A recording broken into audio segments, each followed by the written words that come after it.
there is a notification which is issued dated on 8 October 2024, which is enforceable from the 10th October 2024, and which covers the specific entries 5AB, which has inserted it, and we are going to discuss this with right from the basics. So we are going to discuss GST on that under the reverse charge mechanism.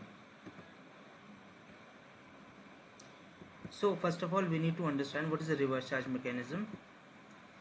So generally the GST is paid by the supplier of the goods or services or both to the government. This is called the forward charge mechanism. यानी कि जिस case में GST के अंदर supplier जो goods और services का tax collect करता है रिसिपिएंट से और देन उसे गवर्नमेंट को जमा कर देता है, this is called forward charge mechanism. अब कुछ गवर्नमेंट सेक्शन 9 सबसेक्शन 3 के अंदर कुछ गुड्स नोटिफिकेशन के थ्रू कुछ गुड्स और सर्विसेज इंक्लूड कर देती है जहां पर लायबिलिटी बन जाती है रिसिपिएंट की पे करने की to the government. This is called reverse charge mechanism. 9 subsection 3 states is this, and under section 9 subsection 3 there is a notification number 13/2007 which specifies the category of services which are covered under the reverse charge mechanism.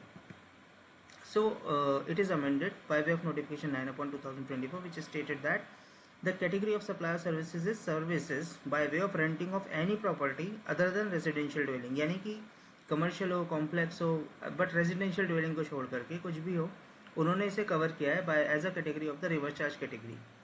And any unregistered person, supplier कौन सा होना चाहिए? Unregistered, that is he is not registered under the GST act. अच्छा, another one is who is the recipient. Recipient must be a registered one, यानी जिन्हें अपना registration ले रखा है या फिर वो रजिस्टर्ड ही है. अब एक एग्जाम्पल समझते हैं इसके अंदर. ये मैंने नोटिफिकेशन है which is the extract that I provided. Now move to the another notification. अब देखो जो एक नोटिफिकेशन है 5/2017 जो कि एग्जेम्प्ट करती है प्रोवाइडर ऑफ सर्विस को फ्रॉम टेकिंग द रजिस्ट्रेशन और from exemption from obtaining the registration under the CGST act, which state that कि कोई भी if only engage in the making of the supply of the taxable goods और services both the total tax on which the liable to be paid under the reverse charge basis by the recipient of such goods और services और both under subsection 3 of section 9 as the category of the person exempted from the category. यानी कि service provider को exempt कर दिया गया है, service recipient को लायबिलिटी डाल दी कि आपको टैक्स देना है इसके ऊपर as a invert supply, right, except the metal scrap dealer. उसके लिए एग्जम्पशन अलाउड नहीं है, दाओ उसकी भी सर्विस कवर्ड है as a reverse charge goods, जो कि हमने पहले डिस्कस किया था. Now let's move to the case study. For example mister A owns a commercial shop और इनकी और कोई इनकम नहीं है या इनकी मेजर सोर्स ऑफ इनकम केवल रेंटल ही है, चाहे भले ही कहीं और से भी आ रहा हो. In that case but he is taking the rent from the registered dealer.